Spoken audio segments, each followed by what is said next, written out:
नमस्कार, खबर अटेन में आप सभी का स्वागत है। मैं हूं आपके साथ सृष्टि शुक्ला। रुक कर लेते हैं खबरों का। देश में एक दिन में 16,135 कोरोना के नए केस सामने आए और कोरोना के चलते 24 लोगों की मौत हो गई, जबकि 13,958 लोग कोरोना से ठीक हुए हैं। जिसके बाद देश में कोरोना का रिकवरी रेट 98.53% हो गया। बात करें कोरोना के एक्टिव केसों की तो देश में फिलहाल कोरोना के 1,13,864 केस एक्टिव हैं और अब तक देश में कोरोना से 5,25,223 लोगों की मौत हो चुकी है।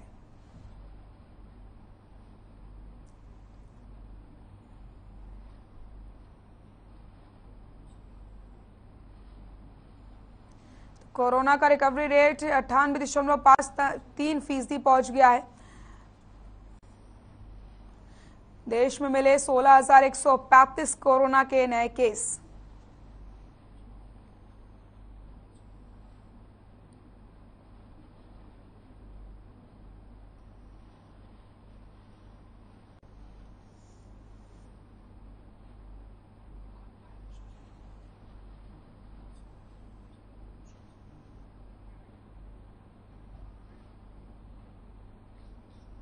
हरियाणा में एक दिन में कोरोना के 329 नए मामले सामने आए। वहीं प्रदेश में कोरोना के चलते 24 घंटे में एक भी मौत नहीं हुई और 409 लोगों ने कोरोना को मात दी है, जिसके चलते कोरोना का रिकवरी रेट 98.71% पहुंच गया है। वहीं पिछले 24 घंटे में अकेले गुरुग्राम से 177 केस मिले, फरीदाबाद से 33 नए मामले सामने आए। इसके अलावा अगर हम बात करते हैं हिसार की तो 11, पंचकुला में 41 केस मिले, वहीं रोहतक में 6 तो जींद में 5 केस मिले।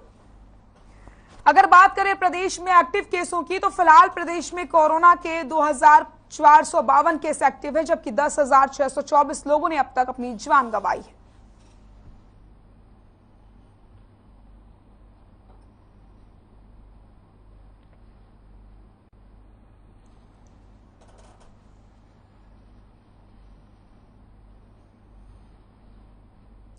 गुरुग्राम में मिले 177 नए मामले। प्रदेश में 329 कोरोना के नए मामले सामने आए हैं।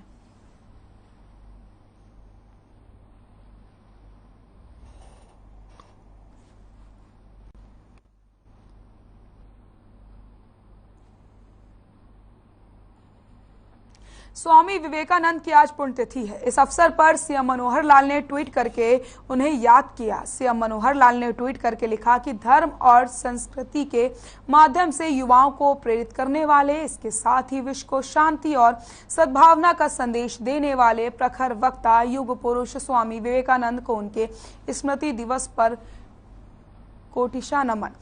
सीएम मनोहर लाल ने आगे लिखा कि राष्ट्रीय निर्माण हेतु उनके प्रेरणादायी विचार सदैव हमारा मार्गदर्शन करते रहेंगे। स्वामी विवेकानंद की पुण्यतिथि है आज। इस मौके पर मुख्यमंत्री मनोहर लाल ने उन्हें याद करते हुए ट्वीट किया। ये ट्वीट है आपकी टीवी स्क्रीन पर। तो सीएम मनोहर लाल ने स्वामी विवेकानंद को याद करते हुए कहा कि उनके मार्गों पर लगातार हम चलते रहेंगे और उन्होंने जो संदेश दिया है, जो सीख दी है, उससे लगातार हम आगे बढ़ते रहेंगे।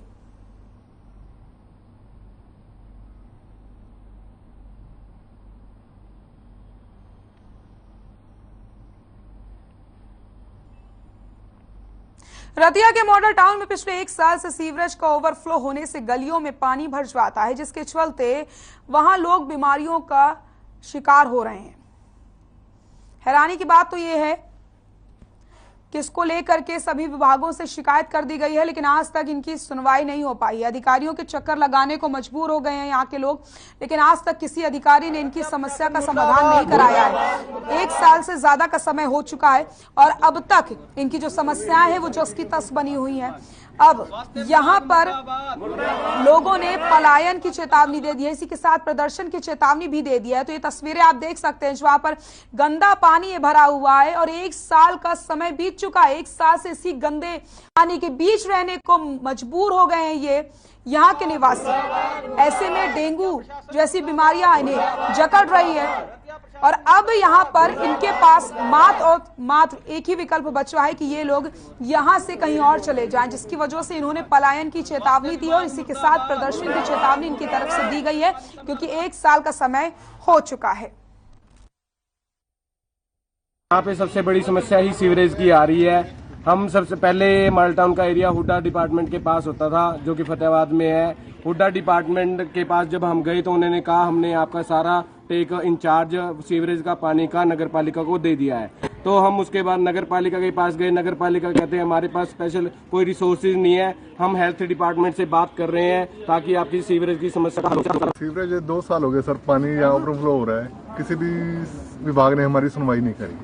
किसी के पास गए थे आप? हम डीसी साहब के साथ, पब्लिक हेल्थ के पास, नगर पालिका में, सभी के पास हम जा चुके हैं। एप्लीकेशन भी दे के, रिटर्न में भी दे के आए हैं, पर कोई सुनवाई नहीं हो सकी। 2 साल होने वाले हैं। ये पिछले 2 साल से दिक्कत आ रही है जी। हमें हमारा घरों से निकलना मुश्किल हो चुका है।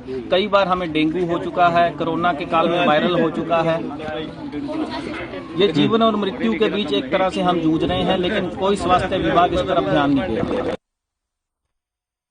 फरीदाबाद में डिप्टी सीएम दुष्यंत चौटाला ने दौरा किया और जिला परिवेदना और कष्ट निवारण समिति की मासिक बैठक में शिरकत की। इस दौरान डिप्टी सीएम ने 19 शिकायतों को सुना और 10 शिकायतों का मौके पर ही निपटारा कर दिया, जबकि 9 अन्य शिकायतों को अगली सुनवाई तक के अधिकारियों को जरूरी दिशा निर्देश देते हुए लंबित रखा है। वहीं उद्योगों और प्रदेश के 3 नगर निगम चुनावों पर भी पत्रकारों के सवालों के जवाब उन्होंने दिए और कहा कि हमने निर्णय लिया है कि ये चुनाव भी हम मिलकर लड़ेंगे। साथ ही डिप्टी सीएम ने कहा कि हरियाणा उद्योगों में देश में 3रे स्थान पर है और हमारी कोशिश ये है कि इसे पहले पायदान पर लाया जाए। इस मौके पर जिला प्रशासन के तमाम विभागों के अधिकारी भी मौजूद रहे।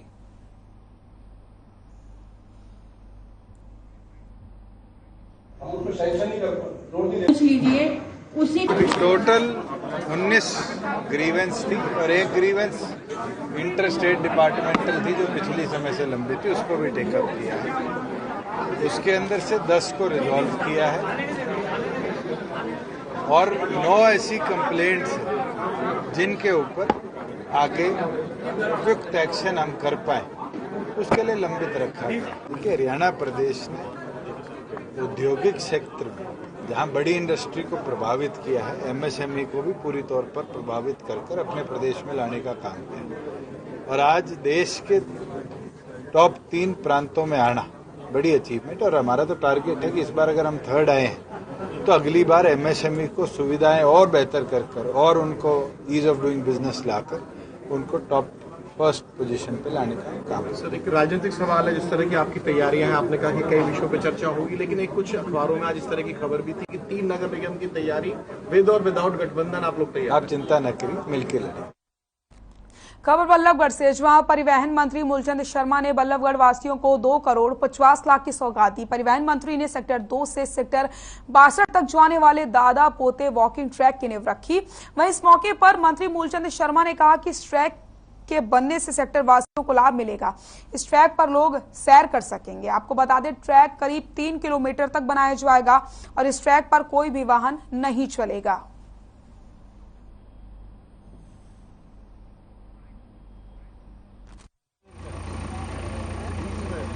ये 2.5 करोड़ की लागत से बन के तैयार होगा। 2.5-3 किलोमीटर के कुछ आसपास है, एक अर्बन इलाके में है। और इससे क्या है कि जो बड़े बूढ़े हैं, बच्चे हैं, जो इस पर वॉक कर सकते हैं, जो पार्कों में उनको घूमने का, बड़े बूढ़े यहाँ पे सारे इस पार्क का लाभ उठाएंगे और इससे शहर की जो बेहतर जो तरक्की वो जरूरी है।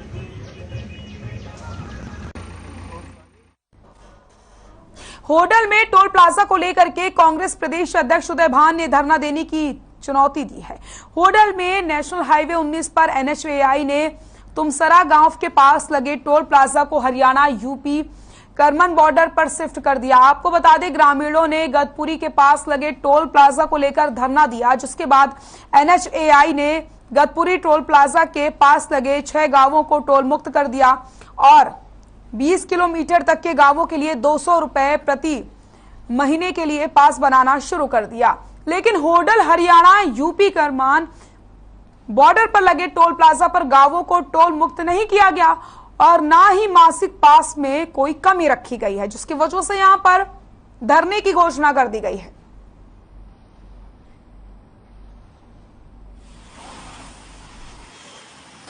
नहीं, ये बिल्कुल ये हमारे होडल एरिया के लिए बहुत गलत बात है कि जब जो शर्त वहाँ पिछले पर रखी गई है वो यहाँ होटल में होनी चाहिए, क्योंकि एक तो ये सिर्फ 40 किलोमीटर की दूरी पर है। ये उत्तर प्रदेश में लगना चाहिए था कोसी के आसपास, लेकिन ये यहाँ पर होटल में लगा दिया है और इसमें हमारे होटल और आसपास के गांवों के लिए कोई राहत प्रदान नहीं की है। पता लगा है कि ये 315 रुपये में पास बन रहा है। ये बिल्कुल गलत है, इसके बारे में बात करेंगे और जरूरत पड़ी तो यहाँ भी आंदोलन छेड़ने की जरूरत पड़ी तो वो भी करेंगे। 1 तारीख को कल 00 आवर्स पे शुरू किया था। यहाँ पे पेट्रोल कलेक्शन जो हमारी शुरू हुई 00 आवर्स पे 1 तारीख को शुरू हुई और यहाँ पे हमने स्थानीय निवासी जो 20 किलोमीटर के दायरे में आते हैं, 20 किलोमीटर के दायरे के अंतर्गत आते हैं, जो जिला पलवल, जिला मथुरा के 173 गाँव हैं और उनको सभी को 315 रुपये का मासिक पास दिया गया है, जिसमें वो अनलिमिटेड ट्रिप ले सकते हैं 30 दिन के लिए, पर मंथली पास, महीने का पास है। दूसरा, यहाँ पर जो हम लेन चला रहे हैं वो 16 लेन चला रहे हैं हमारे, 8 इस तरफ लेफ्ट हैंड साइड से और 8 RHS से। सिरसा में इंडियन नेशनल लोकदल की राष्ट्रीय कार्यकारिणी की बैठक हुई। पार्टी प्रधान महासचिव अभय सिंह चौटाला ने इसकी अध्यक्षता की। बैठक के बाद अभय सिंह चौटाला ने प्रेस वार्ता को संबोधित भी किया और उन्होंने कहा, निकाय चुनाव में जेजेपी के राष्ट्रीय अध्यक्ष अजय चौटाला ने पैसे बांटे हैं। उपचुनाव में सरकार ने करोड़ रुपए बांटे। साथ ही अभय चौटाला ने कहा कि मेरे चाचा कैबिनेट मंत्री रणजीत सिंह चौटाला ने भी निकाय चुनाव में पैसे बांटे। वहीं राज्यसभा चुनाव में कुछ विधायकों ने पैसे लेकर वोट डाला। जो विधायकों ने पैसे लिए उन विधायकों के नाम का मानसून सत्र के दौरान खुलासा करूंगा। सत्र के दौरान मांग करूंगा कि इस मामले की जांच करवाई जाए। वहीं अभय चौटाला ने कहा कि वे किसी पर आरोप नहीं लगाते हैं, जो सही है वही लोगों के सामने रखता हूं। साथ ही राष्ट्रपति चुनाव के लिए चौटाला ने एनडीए उम्मीदवार द्रौपदी मुर्मू का समर्थन करने की बात कही है।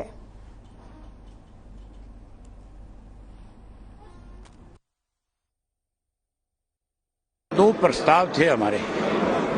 एक तो अग्निपथ को लेकर के जो केंद्र की सरकार ने निर्णय लिया उसको हमने कंडम किया है और उसकी हमने अपने युवाओं की जिम्मेवारी लगाई है कि वो गांव-गांव में जाकर के जहां युवाओं के साथ इसको लेकर के बातचीत करे, वहीं हर गांव से रेजुलेशन पास करवाए कि जिस तरह कृषि के 3 काले कानून आपने बना करके किसान को परेशान किया और वापिस लिए, समय रहते आप अपनी अग्निपथ का निर्णय वापिस ले और फौज की भर्ती पुरानी प्रथा के हिसाब से शुरू करें। प्रदेश में लगातार आम आदमी पार्टी का ग्राफ बढ़ता जा रहा है। इसी कड़ी में नारनौत की अनाज मंडी में आम आदमी पार्टी ने एक विशाल रैली का आयोजन किया और पार्टी के कार्यालय का उद्घाटन भी किया गया। रैली में आम आदमी पार्टी के राज्यसभा सांसद और हरियाणा प्रभारी डॉक्टर सुशील गुप्ता, डॉक्टर अशोक तंवर और दिल्ली से विधायक पवन शर्मा पहुंचे और रैली के संयोजक देवेंद्र ढाना ने फूल मालाओं के साथ उनका जोरदार स्वागत किया। प्रदेश प्रभारी डॉक्टर सुशील गुप्ता ने कहा कि हरियाणा में भ्रष्टाचार चरम सीमा पर है, तो वहीं डॉक्टर अशोक तंवर ने कहा कि हरियाणा के अंदर सबसे ज्यादा बेरोजगारी है, यहां 34% बेरोजगार लोग हैं।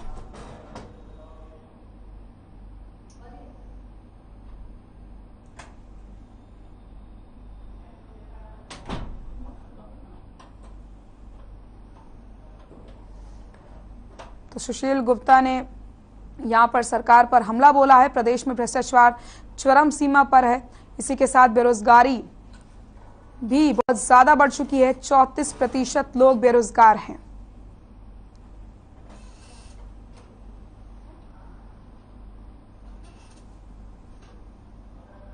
यमुनानगर के कनीपला गांव में एक महिला की हत्या का मामला सामने आया है। गांवों के मुताबिक एक युवक के साथ महिला का मौके पर विवाद हुआ था। युवक ने महिला को खींचकर कुएं में धक्का दिया और मौके से फरार हो गया।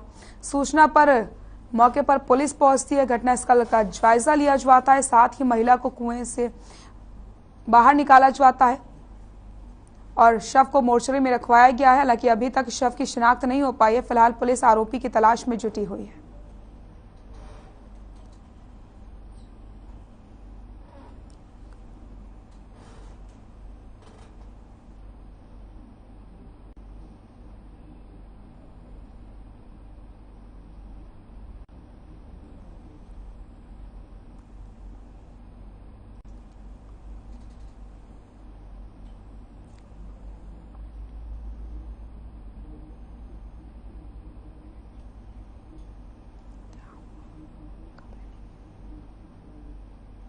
कुएं में महिला का शव मिला है। आरोपी की तलाश में जुटी है पुलिस।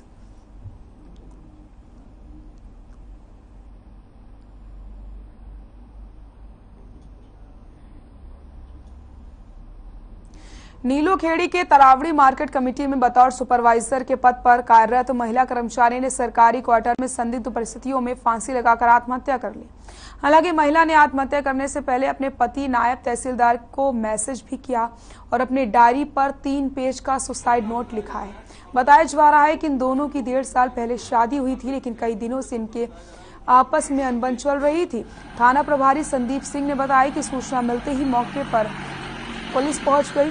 फिलहाल शव को पोस्टमार्टम के लिए भिजवाया गया है। साथ ही सुसाइड नोट लिखी गई डायरी भी पुलिस ने अपने कब्जे में ले ली है। परिजनों की शिकायत के आधार पर आरोपियों के खिलाफ सख्त से सख्त कार्रवाई अमल में लाई जाएगी।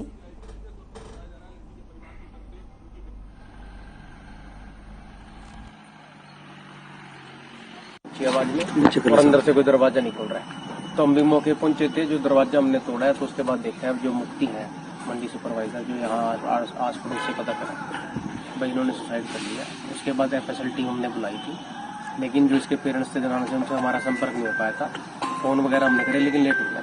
उनके पति नायब तहसीलदार हैं? हाँ, उनके पति नायब तहसीलदार हैं। भिवानी में कहीं पोस्टिंग है और आजकल छुट्टी में है। वो बताया जा रहा है कि सुसाइड नोट पे उन्हीं को जिम्मेवार ठहराया। हाँ, वो अभी तक मैंने मतलब कि अब मैं उसके बारे में कोई टिप्पणी करना नहीं चाहता। वो हमने कब्जे में ले लिया है। जो परिवार के लोग आरोप उन्हीं पे लगा रहे हैं। नहीं, वो तो जो भी परिवार एप्लीकेशन देगा वो हम FIR दर्ज करके कार्रवाई करेंगे। विधानसभा अध्यक्ष ज्ञानचंद गुप्ता ने रविवार को श्री माता मनसा देवी मंदिर में माता रानी के दर्शन करके आशीर्वाद लिया और प्रदेश के लोगों की सुख समृद्धि की कामना की। इसके बाद श्री माता मनसा देवी भंडारा कमेटी पंजीकृत चैरिटेबल ट्रस्ट की ओर से 2 भंडारा वैन को हरी झंडी दिखा करके रवाना किया गया।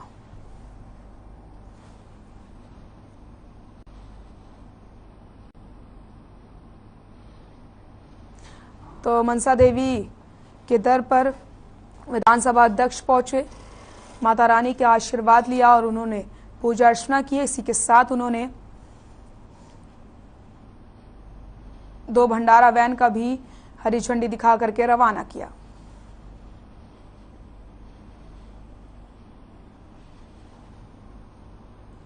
नारनौल में हर खबर की खबर का असर देखने को मिला, जहां शराब के ठेकों पर निर्धारित रेट से कम बेची जा रही शराब के मामले में ईडी की बड़ी कार्रवाई देखने को मिली, जिसके तहत ईडी ने 2 शराब के ठेकों को सील कर दिया है। आपको बताते चलें, बीते दिनों शराब के ठेकेदार रतिराम ने प्रेस कॉन्फ्रेंस करके बताया कि पहले के शराब कारोबारी से कारोबार नहीं करने दे रहे थे और शराब निर्धारित रेट से कम दाम पर बेच रहे हैं। वहीं मामले में संज्ञान लेते हुए ईडी ने 2 ठेके सील कर दिए हैं। वहीं अधिकारी दीपिका ने बताया कि एक्साइज पॉलिसी 7.4 के तहत कम रेट पर शराब बेची जा रही थी, जिसके चलते ठेकों को सील किया गया है। उन्होंने दी दिया, तो ये हमारे हेड ऑफिस की इंटीमेशन उन्होंने दी थी हमें चेकिंग के लिए, तो इसलिए चेक किए जा रहे हैं। रेट डाउन थे, इसलिए ये एक्साइज पॉलिसी 7.4 के तहत रेट डाउन की शिकायत थी इनकी, उसके तहत हमने इसको चेक किया है, जिसके अंदर रॉयल स्टैग 350 की और ब्लेंडर प्राइड 550 की खरीद करवाई थी, जो कि खरीद करवाने पर कम रेट से मिली है 7.4 के अकॉर्डिंग। हमने पिहोवा के गांव संधौली में शराब का ठेका खोले जाने को लेकर ग्रामीणों में प्रशासन के खिलाफ रोष पनप रहा है। ग्रामीणों ने थाना सदर के ठेके बंद करने की मांग को लेकर पुलिस को शिकायत दी है। साथ ही ग्रामीणों ने आबकारी विभाग के अधिकारियों पर मिलीभगत करके गांव में ठेका खोलने के आरोप लगाए। वहीं ग्रामीणों ने चेतावनी दी है कि अगर गाँव में खुर्दा खोलने का प्रयास किया गया तो कुरुक्षेत्र पिहोवा मार्ग पर जाम लगाया जाएगा। साथ ही खुर्दे को भी टिकने नहीं दिया जाएगा और इसकी पूरी जिम्मेदारी प्रशासन की होगी।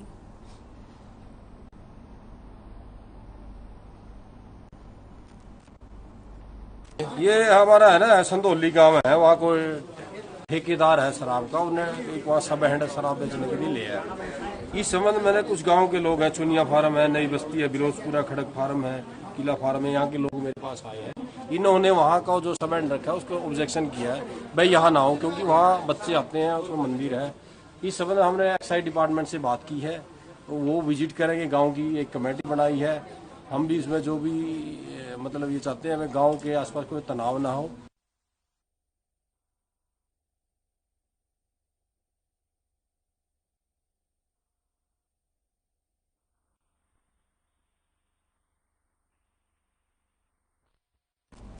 खबर सोनीपत से, जहां पिछले काफी समय से राइस स्पोर्ट्स स्कूल में प्रिंसिपल नहीं होने की वजह से बच्चों की पढ़ाई में बाधा आती है, जिसके बाद वजह से प्रदेश भर से अभिभावकों ने एकत्रित होकर के नेशनल हाईवे पर प्रदर्शन किया और राय विधायक मोहनलाल कौशिक को ज्ञापन सौंपकर समस्या का समाधान करवाने की मांग करी। साथ ही अभिभावकों का कहना है कि अगर सुनवाई नहीं हुई तो वो दिल्ली में जाकर भी प्रदर्शन करने के लिए मजबूर हो जाएंगे।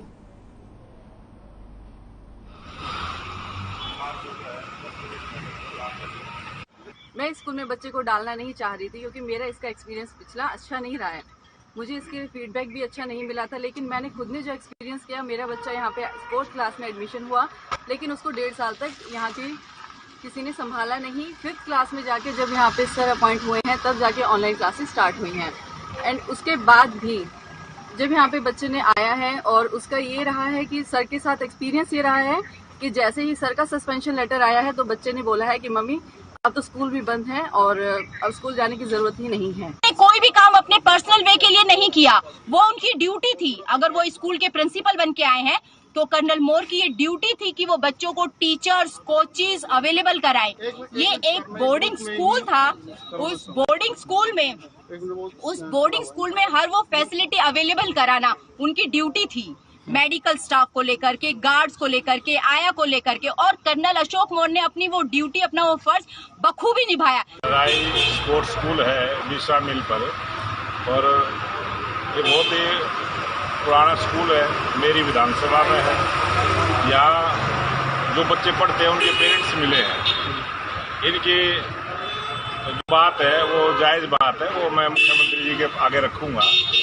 और जिस प्रकार से इनको अपने बच्चों के भविष्य का ख्याल है, इनके बच्चे अच्छे से रह रहे थे, उसी प्रकार से सरकार की भी यही मंशा है कि अच्छा आदमी है, अच्छा प्रिंसिपल है, उसको हम कोई गलती हुई होगी तो इस पर इंक्वायरी करके।